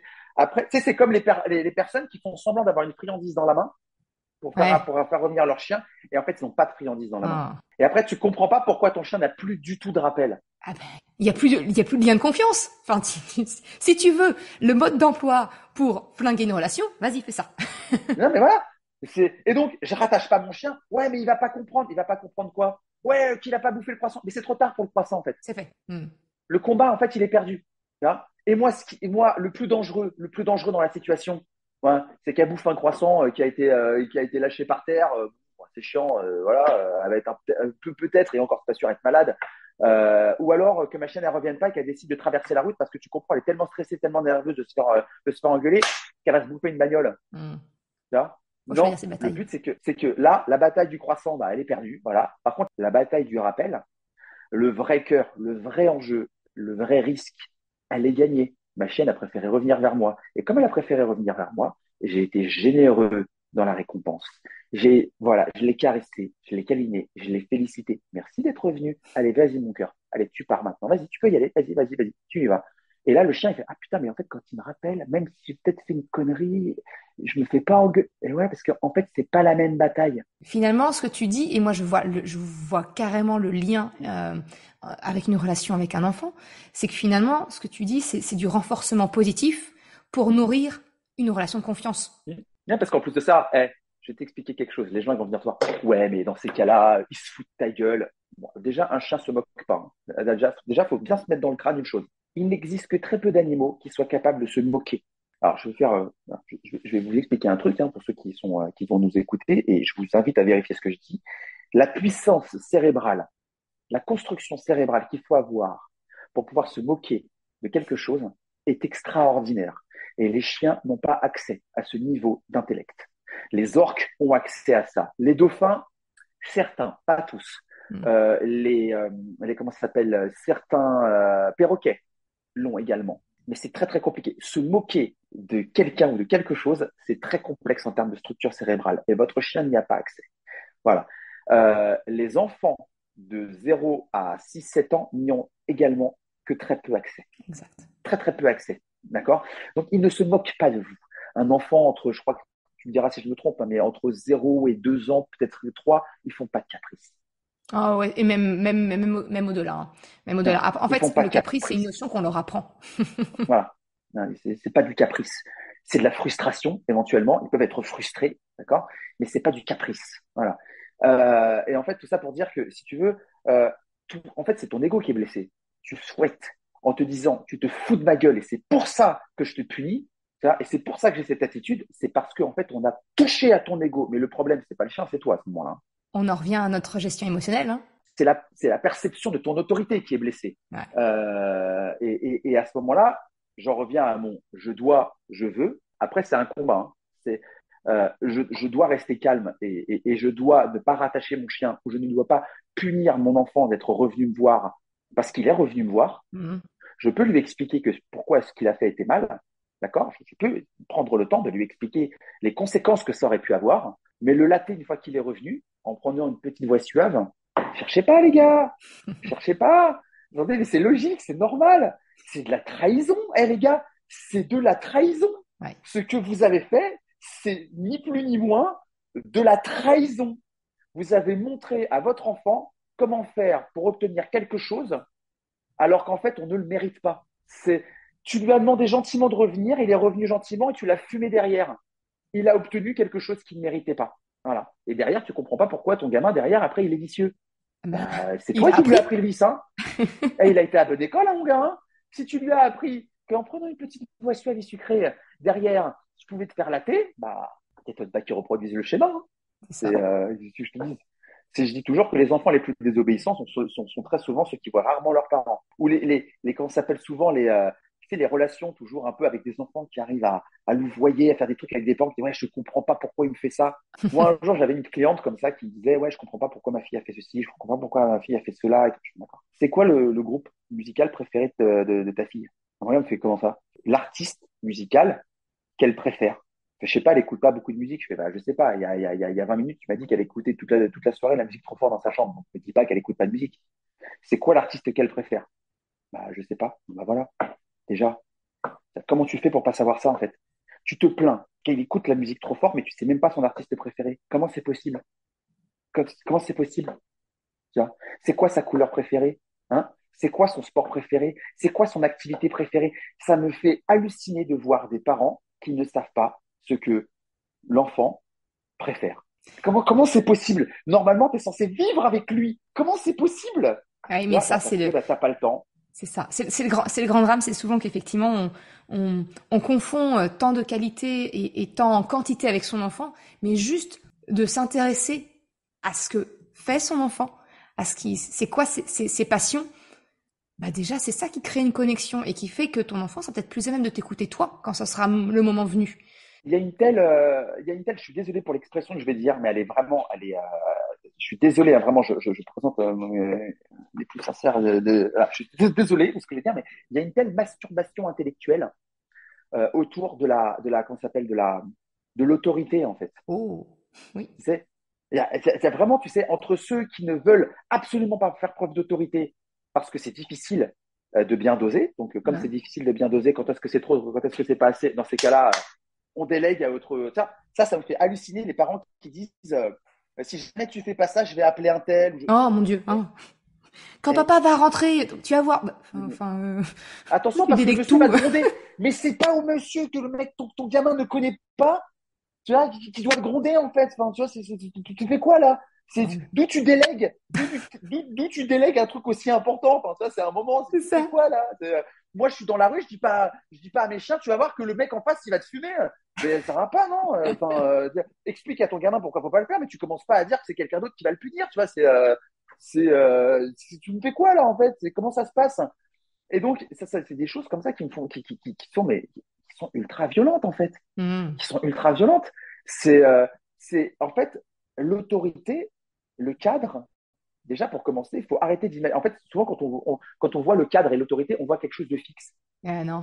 Mais en fait, c'est pas du tout quelque chose. En fait, moi je dis toujours qu'en fait l'autorité et le cadre, en fait, c'est une bulle de savon. Tu vois, elle doit être aussi protectrice qu'une bulle de savon, mais aussi perméable qu'une bulle de savon. Hmm. À un moment, c'est important qu'elle puisse sauter cette bulle pour pouvoir derrière reprendre une autre forme qui soit plus adaptée à la situation et à l'être qu'elle englobe. Tu ne peux pas avoir la même taille de bulle de savon pour la même personne parce que cette personne change. Ça doit être, pour moi, enfin, c'est ça que j'appelle le cadre bienveillant, finalement, tu vois, Mm. c'est cet espace où il y a des règles, parce que Mm. c'est nécessaire pour Mm. assurer la sécurité aussi, Mais oui, tout simplement, hein, bien sûr. mais suffisamment flexible pour s'adapter au couple, parent-enfant, dans mon cas, Mm. et qui se construit ensemble. C'est pas juste de l'autorité, c'est comme ça, point final. C'est, ok, bah, c'est quoi ton besoin à toi? Moi, mon besoin à moi, c'est ça. Il est où le compromis? Et c'est comme ça qu'on arrive à avoir cette fameuse bulle que tu expliques, qui reste flexible. C'est pas un truc figé. De toute façon, c'est pas possible. L'enfant, il grandit. Et donc, la relation grandit aussi et tout bouge. Mais qu'importe finalement qu'on parle d'un enfant ou d'un chien, le cadre, il est flexible. Mm. C'est pas qu'il est flexible, c'est qu'il s'adapte. Exactement. Et en fait, et je donne toujours cet exemple de bulle de savon en disant, c'est censé protéger, d'accord, mais protéger de quoi et pourquoi? Par Oui. exemple, tu vas dire à un enfant, mais pas ta main dans l'eau bouillante, c'est dangereux. C'est dangereux. Mais comment tu veux qu'il sache que c'est dangereux? Dangereux par rapport à qui? Par rapport à quoi? C'est quoi dangereux? Déjà, c'est quoi la notion de danger en fait? Je lui montre, je veux qu'il comprenne sans risquer de le blesser. Parce qu'à Sans aucun mettre en moment, danger, bien sûr. je n'ai pas pris la main de mon frère et je ne l'ai pas mis au-dessus de la vapeur. J'ai dit à mon frère, tu peux mettre ta main au-dessus, je mets ma main à ce niveau-là et je vais te demander de ne pas descendre plus bas que ma main. Mm. Si tu ne veux pas le faire, tu ne le fais pas. Ok, tu veux pas voir? Ok, pas de problème. Mais c'est toi qui choisis de ne pas mettre la main. D'accord? Maintenant, si tu mets ta main et je te mets une limite à ne pas dépasser. Et de toute façon, rassure-toi, je sais pourquoi je mets ma main à ce niveau-là, parce que je sais que voilà comment ça va se passer. Hein. Et en fait, mon frère, il a juste compris tout seul. Mais c'est lui qui est monté. Je l'ai mis en situation. Il a compris. Il a mis la main. Ah, et voilà, c'est tout. Imagine maintenant si tu descends plus bas. C'est pas possible. C'est de comprendre Voilà, le pourquoi, bien sûr. voilà, exactement. Mais finalement, c'est ça dont ont besoin. Alors moi, je reviens aux enfants, mais c'est ça qu'ils ont besoin, c'est effectivement de comprendre pour faire la règle sienne. C'est Ah oui. c'est pas Pourquoi? écouter, c'est pas obéir, c'est ça. C'est juste Non, c'est comprendre le pourquoi. pourquoi. J'ai compris. Mes chiens, ils en ont marre de passer à la douche. Non, mais c'est clair, mes chiens n'aiment pas aller à la douche, ça les gonfle. Alors, à chaque fois qu'ils sont allés se vautrer dans la vase, à chaque fois à la douche, bah, à la fin, ils en ont marre. Non, mais Bah oui, bah, moi je veux bien, hein, mais qu'est-ce que tu veux? Alors, c'est pas super positif. Mais action-réaction, qu'est-ce que tu veux que je te dise? Si tu fais ça, il se passe ça. Moi, qu'est-ce que tu veux? conséquence. Voilà. Et moi, je dis toujours, en fait, c'est pas moi qui punis, c'est pas moi qui sanctionne, c'est pas moi qui récompense. Mm. Moi, je récompense pas. C'est pas moi qui récompense. C'est le comportement qui a récompensé.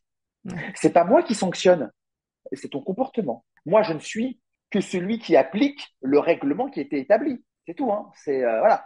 C'est toi qui es méchant avec toi. C'est toi qui, parce que tu n'as pas respecté la règle alors que tu savais très bien qu'il y avait un problème en faisant ça, qui en fait s'expose aux conséquences de ce qui s'est passé. c'est ça. Quand on dit les hyper positifs, mais en fait, la déviance, elle est où? C'est qu'il n'y a aucune conséquence à ce qui se passe. Des parents qui vont comme ça défendre mordicus le bien-être de leur enfant parce qu'ils se sont comportés mais vraiment mais très mal à l'école, avec de l'insolence, Non. avec de l'agressivité, avec vraiment ce qui se fait pire en matière de comportement auprès de l'autorité que représente le prof, et d'aller se pointer comme ça dans le bureau du principal et de tout faire pour que la sanction ne soit pas appliquée à son enfant, Non. mais très bien, pas de problème. Mais en fait, le problème, je dis toujours, et ça, c'est une phrase que j'explique toujours aux gens dans mon live, les leçons qu'on n'apprend pas à nos enfants en tant qu'éducateur ou en tant que parent, si ça peut vous rassurer, c'est la vie qui va s'occuper de leur apprendre. Ah oui. Et le problème de la vie, c'est qu'elle a un système, une échelle des sanctions qui n'est pas du tout la nôtre. Si vous voulez, nous, on peut punir, mais on punira jamais plus violemment que la vie, en fait. Mais vraiment, si tu n'apprends pas le respect de l'autorité à ton enfant, pas de problème. Mais en fait, un jour, tu seras pas là et c'est la vie qui va s'occuper de ça. Ouais, c'est pas rendre service aux enfants, hein. Non, non, On croit. Enfin, je pense que les parents qui ont cette approche-là pensent vraiment au bien de leur enfant et veulent les protéger, mais c'est tout le contraire en fait qu'ils font. ah oui. Il C'est y a tout le pas de, il y a contraire. pas, en fait, il y a aucune forme de conséquence à ce qui s'est passé. Mm.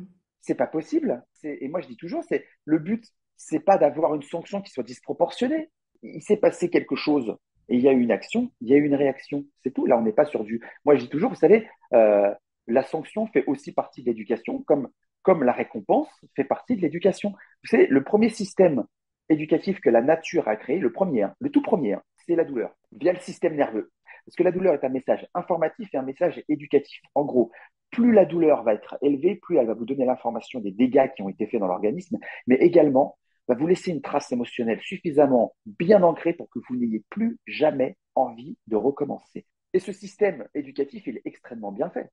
Parce que regarde, si tu regardes bien, quand tu vas manipuler de l'eau bouillante, tu vas faire attention à toi, mais tu vas faire attention aux autres autour de toi. Parce que quand tu vas manipuler la chose, tu vas dire attention, chaud bouillant. Et là où c'est encore mieux fait, quand bien même tu ne fais pas suffisamment attention, que tu as été un jour maladroit et que tu te brûles quand même, tu vas accuser l'eau bouillante de t'avoir brûlé ou tu vas te dire putain, j'aurais dû faire plus attention. Donc ça veut dire que c'est pas l'eau bouillante qui t'a puni, c'est ton inattention. Donc ça veut dire qu'en fait, tu te rends compte que c'est pas celui qui a appliqué la sanction qui est responsable de ce qui s'est passé, mais c'est toi qui n'as pas su faire attention. Et en fait, là où est le problème, c'est qu'on est tellement aujourd'hui, on en revient à notre gestion de l'émotion, on est tellement dans l'émotion concernant nos enfants, tellement qu'on en oublie d'être rationnel et d'appliquer rationnellement ce qui a été fait. Des parents qui latent leurs gosses parce que le gamin a ramené des mauvaises notes à l'école ou qui les privent de sport parce qu'ils ont des mauvaises notes à l'école, je leur dis, mais déjà, je ne vois pas le rapport entre le coup de latte et la mauvaise note. Je suis désolé. Je ne vois pas le rapport entre la pratique de son activité physique et la mauvaise note à l'école. Je ne vois pas le rapport entre les deux. Voilà. Quand des parents se mettent à hurler sur leurs enfants parce qu'ils vous ont ramené un 3/20, ils sont où les 17 points? Ils sont où les 17 points? Ok, pas de problème. Ok, non, mais j'entends. Je peux te poser une question par contre? Ouais. Pourquoi tu lui as pas. Ils sont où les 3 points? Quels 3 points? Bah oui, il y a eu 3/20, non? Bah oui, d'accord. C'était quoi les 3 points? Ah bah je sais pas, je m'en fous. Ah bah c'est Mais con. non. Parce que c'est la piste pour savoir comment il a compris. Si tu as ramené 3 points, c'est que sur les 20 points possibles, il y avait 3 trucs qui étaient bons. D'accord. Bon. Comment il a fait pour retenir ces 3 trucs? C'est ça, c'est exactement ça. En fait, on en revient à ce qu'on s'était échangé au tout départ, à savoir, on retient souvent plus facilement le négatif que le positif. Et en plus, là, c'est d'utiliser le renforcement positif pour Ouais, cultiver ce qui marche bien déjà, ouais.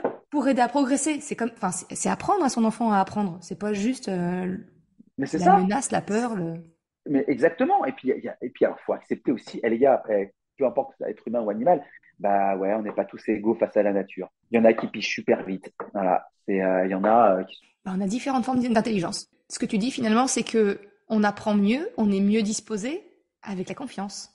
Mais Et bien on a sûr. parlé de comment on construit, comment justement on arrive à construire ce lien de confiance, que ce soit avec l'animal ou avec notre enfant. Il y a un sujet éducatif un peu touchy. Ça, à l'époque, elle avait, je sais pas, peut-être 15, 16 ans, quelque chose comme ça. Et ma sœur va dans sa chambre avec son petit copain et elle ferme là. 15, 16 ans. Et alors que toute la famille était là, dans le salon.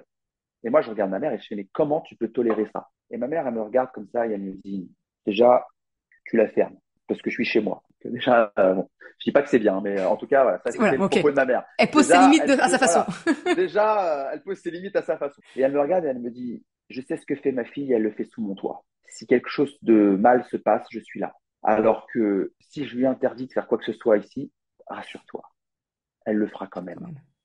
Mais ailleurs, là où je ne peux rien surveiller, là où je ne peux rien faire ni agir. Alors, je ne dis pas qu'il faut faire preuve de laxisme, mais la réflexion sur ce point de vue-là s'entend. C'est une réflexion qui s'entend. Je ne dis pas que j'étais d'accord avec ma mère à ce moment-là, mais en tout cas, j'ai compris son argumentation et c'est son choix éducatif de dire, au moins, ma fille est en sécurité pour faire ce qu'elle veut faire. C'est à un moment, et c'est pour ça que je parle de cette bulle de savon. Ouais. C'est-à-dire que, en fait, il faut qu'ils puissent voir à travers. Mais c'est leur vie. Nous, Voilà. on est juste là pour accompagner. Ne rendez pas opaque. En fait, parce que si vous rendez opaque ce qu'il y a à travers la bulle de savon, vous faites fantasmer Mm. l'enfant sur ce qu'il y a derrière cette bulle. Et donc, forcément, ils vont vouloir savoir ce qu'il y a dehors. Cette bulle de savon lui dit, voilà, elle est là pour te protéger, regarde ce qui se passe autour. Mm. Regarde, regarde ce qui se passe autour, constate ce qui se passe autour. Si tu veux la percer, tu peux la percer. Par contre, elle ne sera plus là à ce moment-là et tu vas devoir, à ce moment-là, devoir faire avec. Et il y a des parents qui sont là en train de dire, ouais, mais ils se rendent pas compte, ils se rendent pas compte. Bah oui, mais toi, comment t'as fait pour te rendre compte? Mais parce que moi, je sais, Je sais parce qu'il m'est arrivé à ça. Ben Ah, oui. parce qu'il t'est arrivé ça. Et comment ça se fait qu'il t'est arrivé ça? Mais parce que j'ai bravé l'interdit, maintenant je sais. Donc en fait, tu interdis à ton enfant ce que toi tu as fait et que tu ne fais plus parce que tu as fait. Tu vois? C'est la démonstration même que finalement, c'est ce que tu disais, hein, l'éducation par l'expérience. Et ce que tu dis finalement, c'est que ta maman, elle a accepté que ta sœur fasse son expérience et elle contrôlait du mieux possible Oui, voilà ce qui pouvait se passer. Et vous pouvez c'est se ouais, passer. c'est ça. C'est permettre à nos enfants, permettre à nos animaux, dans ton cas, voilà, c'est de vivre leurs expériences. Et puis, on est là pour accompagner, pour les conséquences, pour en tirer les leçons aussi, pour accompagner, de dire, voilà, tu vois, quand tu fais ça, il se passe ça. L'erreur, elle n'est pas humaine. L'erreur, c'est la vie. Puis c'est C'est surtout, tout. c'est quelle vie on veut. Enfin, est-ce que tu Oui, veux une vie sous papier bulle, pas bouger, à rien faire, enfin voilà, ah oui, t'es protégé, mais tu vis pas, ou une vie vécue pleinement, et puis advienne que pourra. eh, les gars, vos chiens, quand ils sont attachés en laisse toute la journée, ils sont en tôle. Bah oui. Arrête de me sortir ton truc là, parce que je vais te montrer comment tu fais pour jouer avec quand je te tiens par la main tout le temps. Fais jouer ton gamin en le tenant par la main avec ses potes. Ton gamin qui va taper le foot, le match de foot avec ses copains, tu vas le tenir par la main pendant qu'il est en train de taper le foot avec ses potes. On va voir un peu comment ça se passe. Et j'ai toujours, en fait, vos chiens, ils sont en tôle. Que tu le veuilles ou non, ils sont en tôle. Voilà. Est-ce qu'il peut manger quand il veut? Non. Est-ce qu'il peut manger ce qu'il veut? Non. Est-ce qu'il peut aller là où il veut? Non. Est-ce qu'il peut dire ce qu'il veut? Bah non, parce que quand il aboie, tu comprends, c'est forcément un problème. Ça gêne. S'il grogne, pareil, hein, il n'a pas le droit de grogner, un chien, tu vois ce que je veux dire? Voilà. Est-ce qu'il a le droit de tolérer, de ne pas tolérer comme il veut? Non. Non, parce que ton gamin qui va tirer les poils de ton chien et ton chien qui va se mettre à grogner, tu vas demander à ton chien d'être patient avec ton gamin. Par contre, à l'inverse, si ton chien il joue avec ton gamin et qu'il veut pas s'arrêter, tu vas prendre ton chien, tu vas le foutre dans une chambre et tu vas fermer la porte parce qu'il importune ton gamin. Donc d'un côté, le gamin il peut harceler le chien et de l'autre côté, le chien il a bien attention de faire bien qu'il la ferme bien. Donc en fait, ton chien il est en tôle. En permanence. Voilà. Il a pas son mot à Il est dire. en tôle. Et donc moi je suis désolé, bah non, bah, moi le chien, j'ai pas envie qu'il soit en tôle. Et c'est ce que j'ai mis dans ma vidéo dernièrement où j'ai dit que en fait, la seule manière que l'on a de traiter avec un monde non libre, c'est de vivre tellement libre que notre existence devient à elle seule un acte de rébellion. Hmm. Voilà. Et donc, à un moment, j'ai envie de dire aux gens, c'est Paulo Coelho qui disait ça, aimer, c'est risquer le rejet. Voilà. Vivre, c'est risquer de mourir. Essayer, c'est risquer d'échouer. Il n'y a que ceux qui ont risqué qui sont véritablement libres. Voilà. Parce que quand tu risques quelque chose, eh bah ouais, bah tu enfreins certaines règles. Tu tentes. Bah ouais, tu tentes, tu enfreins certaines règles. Voilà, c'est comme ça. C'est comme ça. Alors, effectivement, ça ne veut pas dire que je suis parfait. Oui, je me suis déjà énervé sur mes chiens. Oui, j'ai déjà hurlé sur mes chiens. Évidemment, je suis pas un putain de moine, je le serai jamais. J'aurais déjà hurlé dessus. Je vais hurler sur mes chiens un jour ou l'autre. Je sais que ça va me reprendre. Je vais être dépassé par mes émotions et je dis toujours, je me souviens de toutes les situations où j'ai hurlé sur mes chiens. Je m'en souviens comme si ça s'est passé il y a 10 minutes.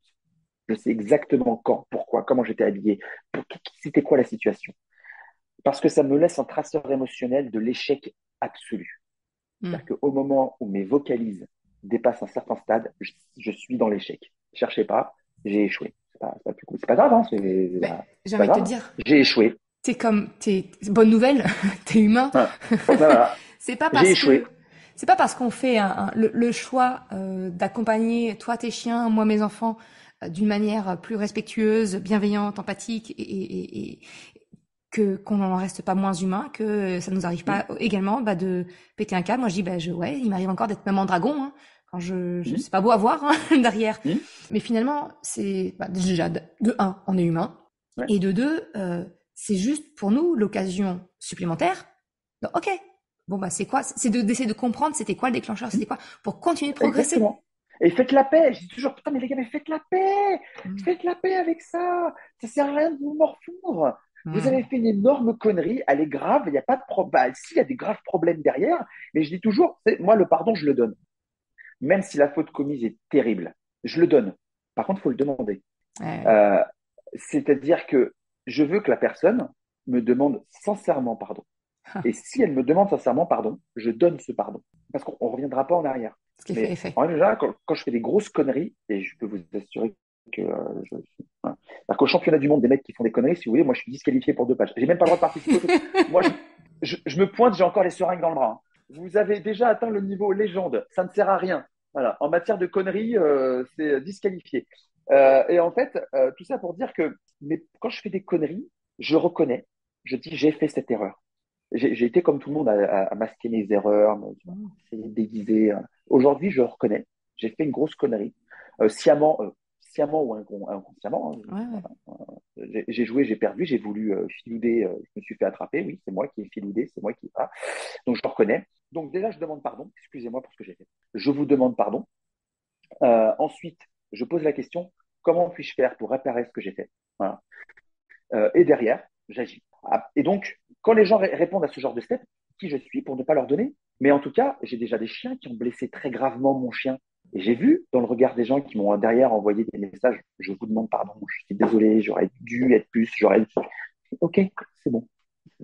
C'est pas vous qui avez blessé mon chien, c'est votre chien qui a blessé le mien déjà pour commencer. Vous n'y, je ne peux pas dire que vous n'y êtes pour rien, Mmh. voilà. Mais en tout cas, ce n'est pas vous qui avez fait acte de. Voilà. Mmh. Effectivement, vous auriez pu, vous auriez dû, Pierre. Mais ça s'est pas fait en fait. Mais je te rejoins complètement. Finalement, c'est enfin voilà, me demander pardon, c'est souvent on se dit ah bah on demande pardon et hop c'est bon. Non, Hmm. comme tu dis, c'est ok. Je te demande pardon, c'est de faire l'effort de sincère, l'intention qui est derrière, et c'est de comment je répare. Hmm. Qu'est-ce que je peux faire? C'est quoi l'enseignement que j'en tire Hmm.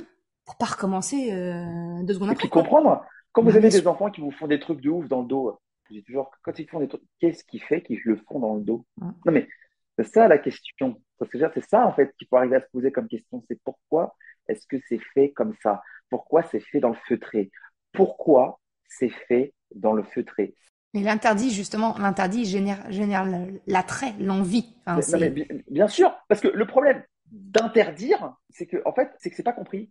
on en revient encore au pourquoi. Hein. La C'est pas compris. recherche, si on explique le pourquoi, tu tues le truc dans l'œuf, c'est fini. Il y a plus. J'ai un escalier, tu le vois, on enregistre en vidéo, tu vois, j'ai un escalier derrière chez moi. On a toujours vécu des endroits où il y avait des escaliers. Je n'ai jamais posé une barrière, ni en haut ni en bas, alors que mes enfants étaient tout petits. C'était pas, tu vois, pour eux l'escalier, il y avait rien d'intéressant. Après, on leur a expliqué comment gérer l'escalier ou autre. Hmm. Mais un interdit, enfin, c'est le meilleur moyen pour poser le focus de la Hmm. personne ou de l'animal dessus. Et dire, bah, ouais, mais il y a un truc. Il y a un truc. Et alors, pour les parents aussi, quelque chose qui fonctionne très bien, c'est ce qu'on appelle l'impuissance apprise. Mmh. Alors ça, c'est quelque chose qui est vraiment très fort. Alors, qu'est-ce que c'est que l'impuissance apprise ou la fameuse corde du cornac? Les éléphants, je ne sais pas si vous avez remarqué, en fait, ils ont ce qu'on appelle une corde autour du cou. À quoi sert cette corde? C'est absolument pas comme guidon, hein, parce que tu doutes bien que l'animal pesant plusieurs tonnes, si tu veux, ta corde là, tu dis que dalle avec ça. Hein. Ça se passe pas comme ça. Et ça retient l'éléphant dans sa tête. Quand il est bébé, tu prends la corde et tu lui attaches à la jambe avec un gros pieu au sol. Et en fait, effectivement, quand il est bébé, il ne peut pas casser cette corde.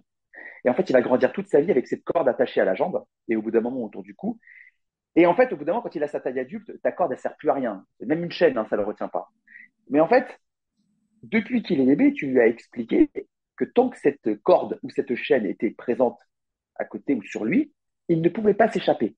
Et donc, en présence de cette chaîne, l'éléphant ne part pas parce qu'il est enfermé dans sa tête. Il croit fondamentalement que tant que sa chaîne est présente, il ne peut pas partir. C'est ce qu'on appelle la fameuse impuissance apprise. Et mon chien, par exemple, Sola, j'ai mis un temps faramineux pour lui apprendre à monter et descendre des escaliers, parce qu'il n'a monté et descendu des escaliers seul qu'à 11 mois. Parce que les vétos m'avaient dit qu'il ne fallait pas qu'il monte et descende, alors qu'en fait, c'est pas les monter, c'est les descendre, qui est effectivement peut-être dangereux de manière répétée pour leur Mmh. articulation. Mais une fois de temps en temps, ça va, quoi. Il va pas se péter les trucs. C'est répété continuellement, que là, ça peut être dangereux. Mais moi, je suis allé dans un extrême, c'est-à-dire que je refusais que mon chien ne descende ne serait-ce que 2 marches d'escalier. Et donc, mon chien a développé une peur apprise de l'escalier qu'il a fallu derrière que je change. Déconstruire tout ça. Ah ouais. Effectivement, en fait, l'impuissance apprise, ça démontre juste finalement la force d'une croyance Hmm. qu'on peut développer, Complètement. et Chez qu'elle l'enfant soit ou utile chez ou inutile le. Ouais, d'ailleurs, ouais, ou dangereuse. ouais, mais bien sûr. Bien sûr, mais non, c'est un pouvoir qui est horrible. Moi, la puissance apprise, c'est quelque chose pour lequel je lutte, mais fondamentalement. Voilà. Souvent, on demande aussi à ce que nos enfants ou nos animaux soient parfaits partout. Bah non, je suis désolé, les gars. C'est un moment, il y a des combats que je mène et d'autres que je ne mène pas. Voilà. On change pas le monde Et comme ça en claquant des doigts. Enfin, c'est tout ouais, ça. non, mais voilà, c'est ça, ouais. Et puis, il faut accepter les lacunes des uns et des autres, travailler dessus. Et quand tu vas commencer à travailler sur la lacune A, et ben, tu vas délaisser la lacune B. Et le problème, c'est que quand la lacune A sera plus une lacune, mais une force, la B qui était une force est peut-être devenue une lacune entre-temps parce que t'as pas beaucoup. C'est pour ça qu'en fait, il faut que ce soit régulier de manière à pas laisser trop de zones de travail non À occupées, l'abandon, quoi. quoi. Voilà. C'est pour ça que je dis, vous savez, des parents qui travaillent de 7h30 du matin à 21h30 le soir. Bah, forcément. Après, ça. Non, mais c'est un choix, hein. Mais attends, non, mais c'est un choix.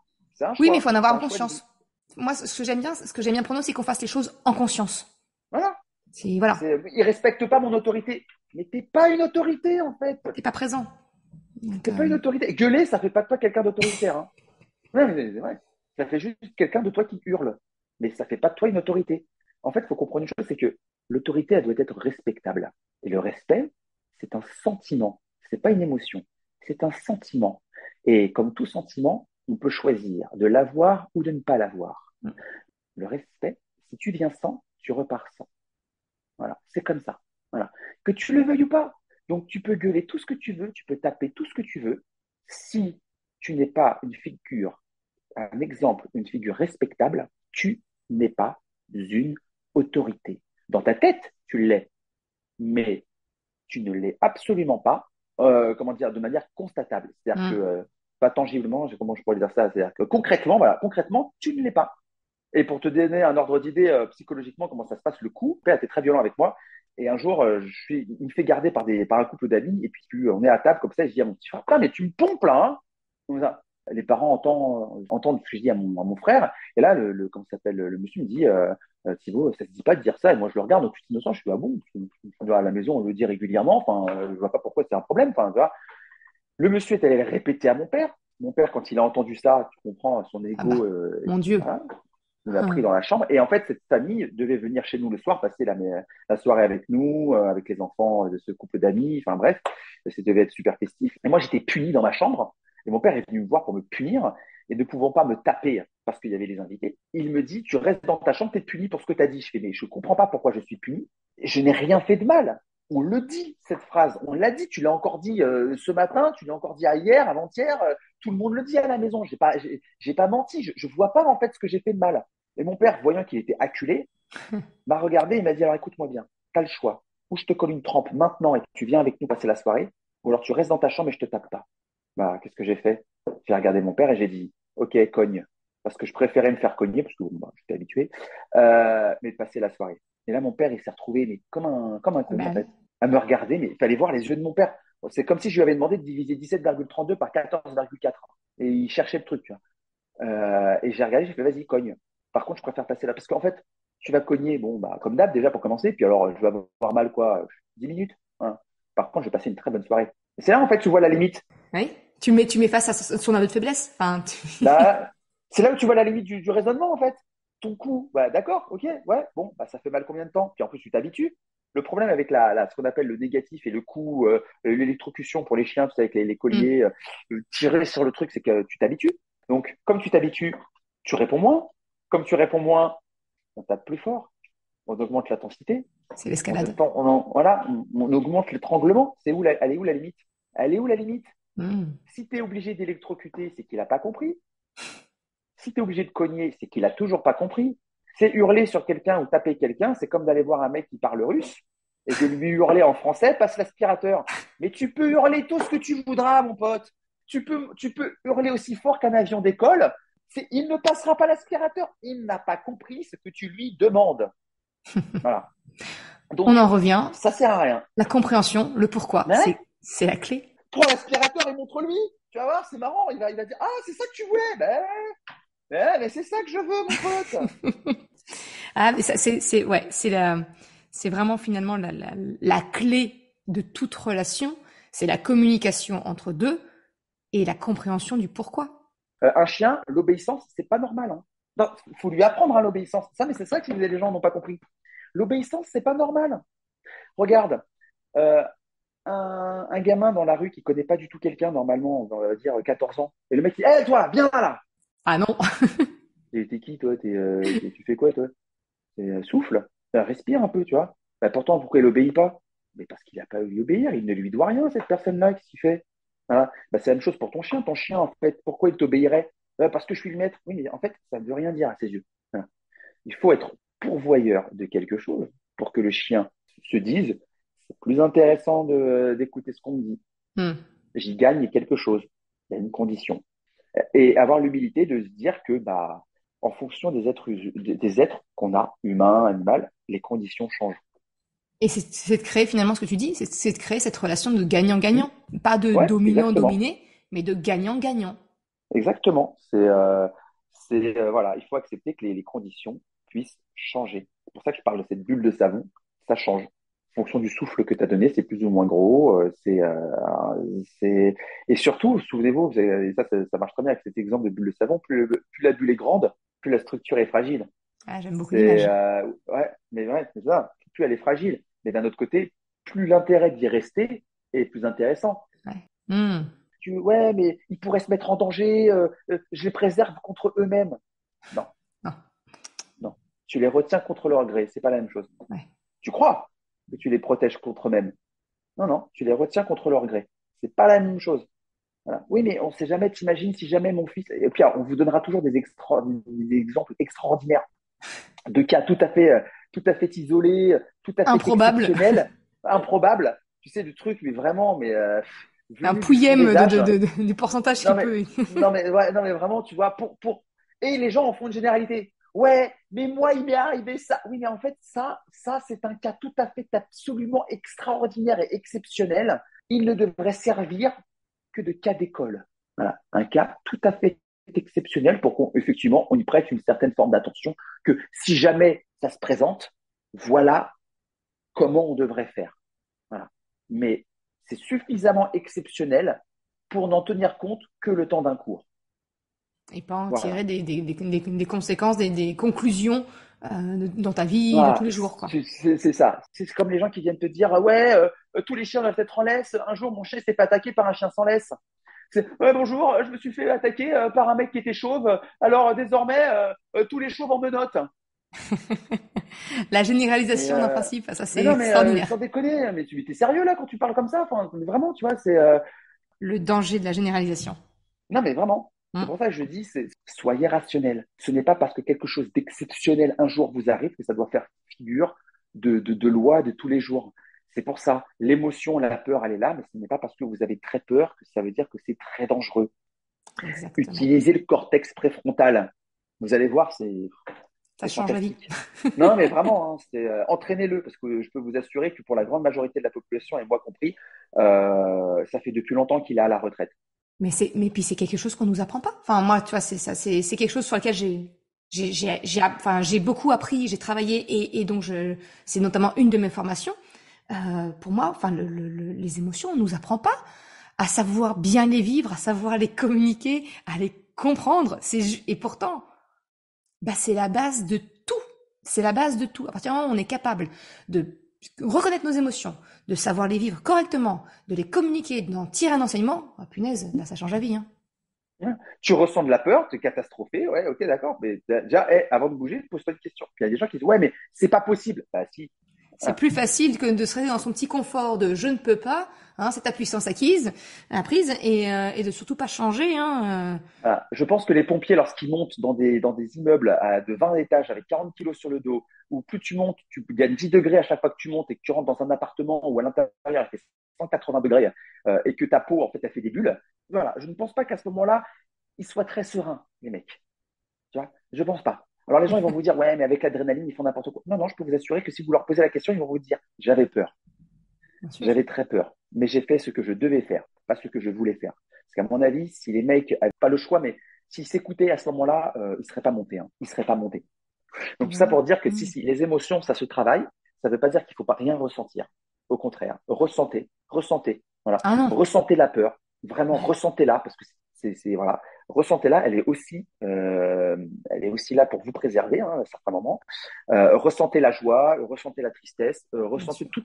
toute cette forme d'émotion très forte. Normalement, vous avez un mécanisme que la nature a créé, qu'on appelle le cortex préfrontal, qui est là justement pour être là en train de dire, hey, c'est réfléchi. Calm Voilà, down. c'est juste réfléchi. Quand je vois des gens qui sont capables, parce que ils ont croisé un chien qui est à 5 mètres d'eux, de traverser la route comme ça, sans regarder ni à gauche ni à droite, et qu'après derrière on vient me voir en me disant que ce sont à mes chiens d'être en laisse, non, non, non, non, non, ah non, non, non, non, non. C'est à la personne qui est capable de traverser sans regarder ni quoi ni qu'est-ce et de céder à son émotion première sans faire preuve de la moindre espèce de forme de réflexion à être tenue en sécurité, hein.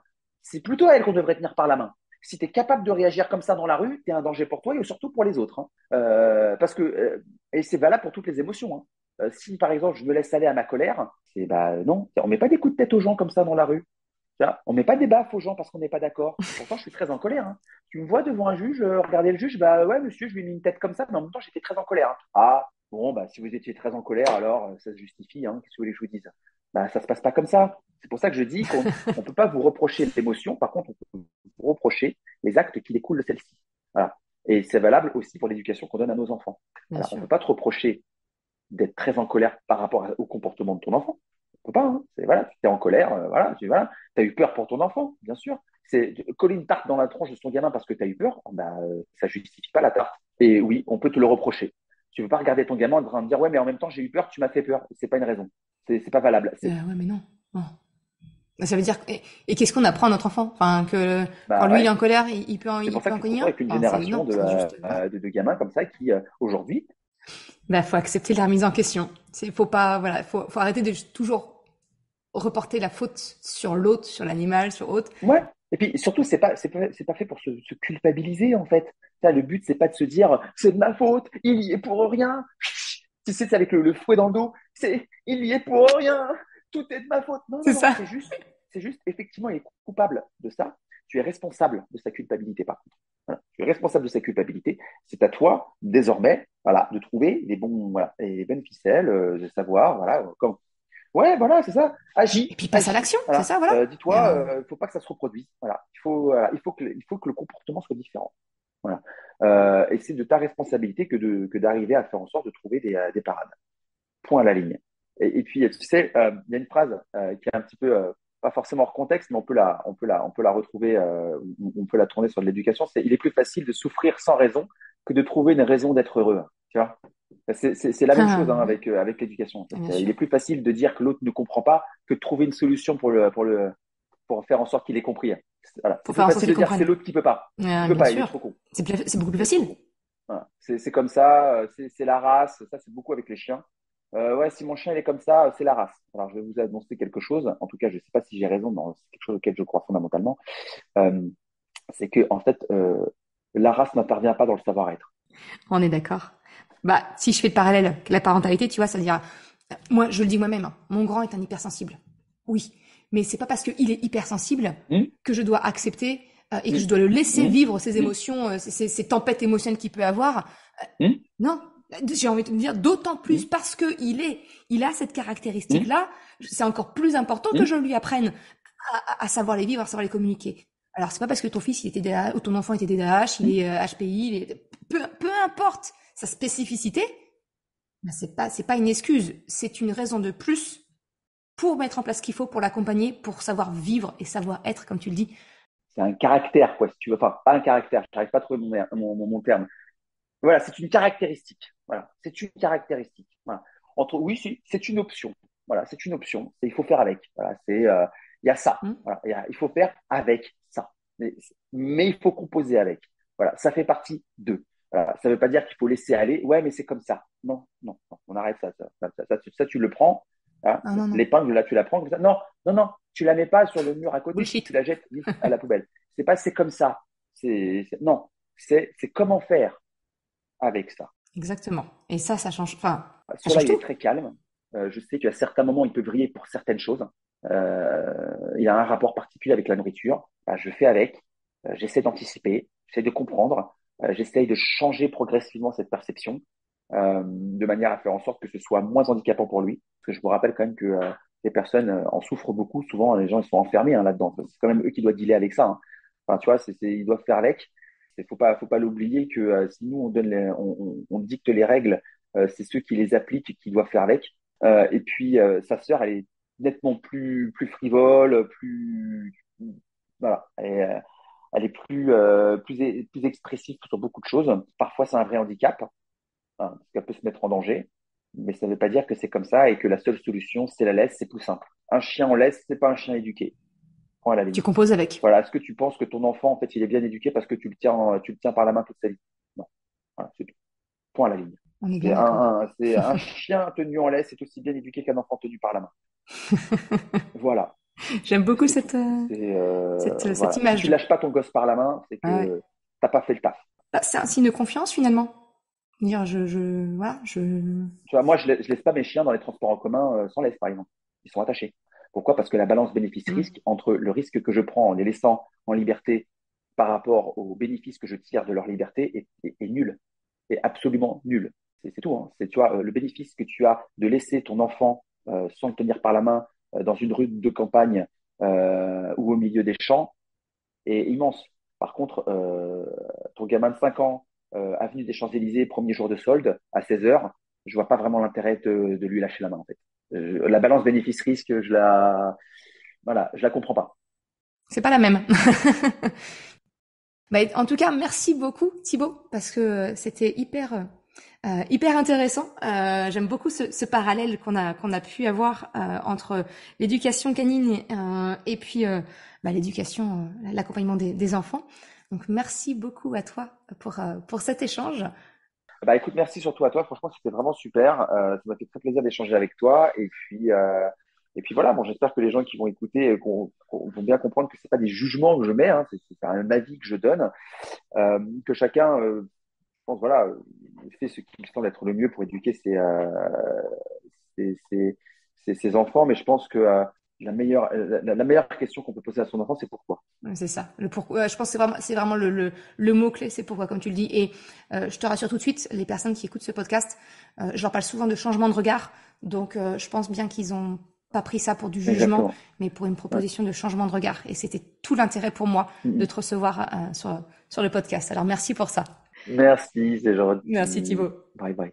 Merci d'avoir écouté cet épisode jusqu'à la fin. Tu retrouveras les liens mentionnés en description de l'épisode ou bien dans sa retranscription sur le site merrecredi.com. Si tu as aimé cet épisode, s'il t'a été utile, je t'invite à le partager, à en parler autour de toi. Ou, si le cœur t'en dit, de me laisser un commentaire et une note de 5 étoiles sur Apple Podcast ou Spotify.